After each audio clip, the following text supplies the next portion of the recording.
Hey, Brian Rose. Here's my little 2 to 3 minute clip, or it could be shorter. We'll see how we go.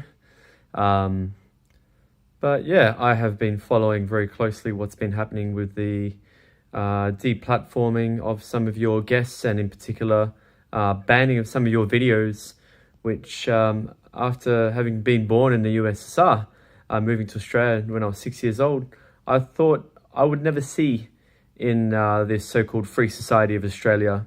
So it was quite shocking to me and my friends to see this censorship happening in real time.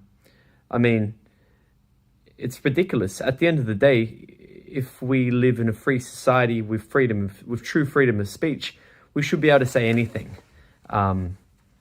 Like if I put up a video saying that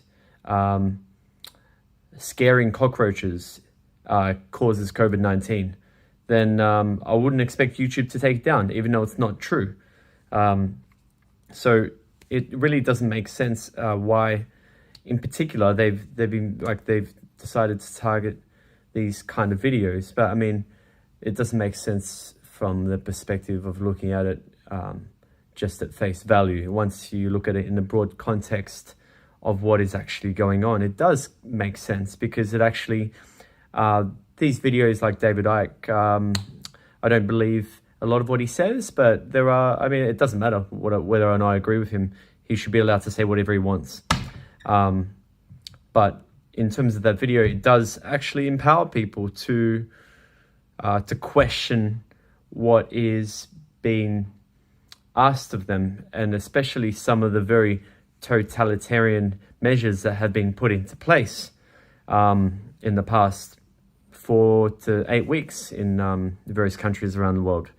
And when change is that drastic, when change actually takes away the ability of many people to be independent through their self-employment and their businesses, it's destroyed millions of businesses around the world, then yes, that is dangerous, and that should be questioned, and we should be given all the evidence.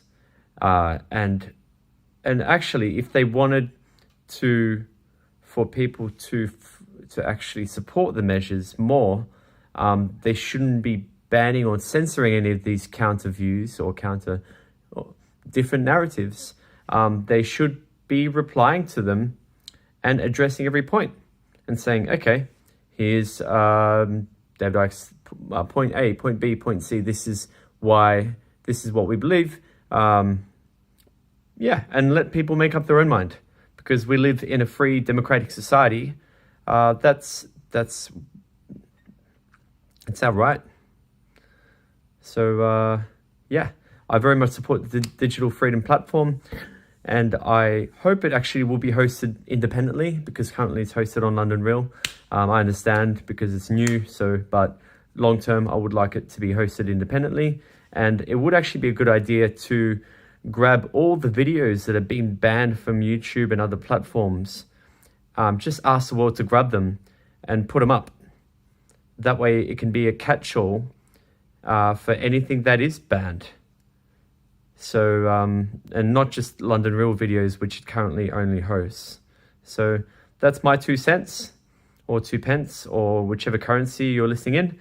And yeah, keep spreading the love and keep searching for truth, which is ultimately what we're put on this planet for. What is the line? Run away from, believe those who are seeking the truth, and run away from those who claim to have found it. So with that, I conclude my message. Much love. Bye. My name's Igor, by the way. Ciao.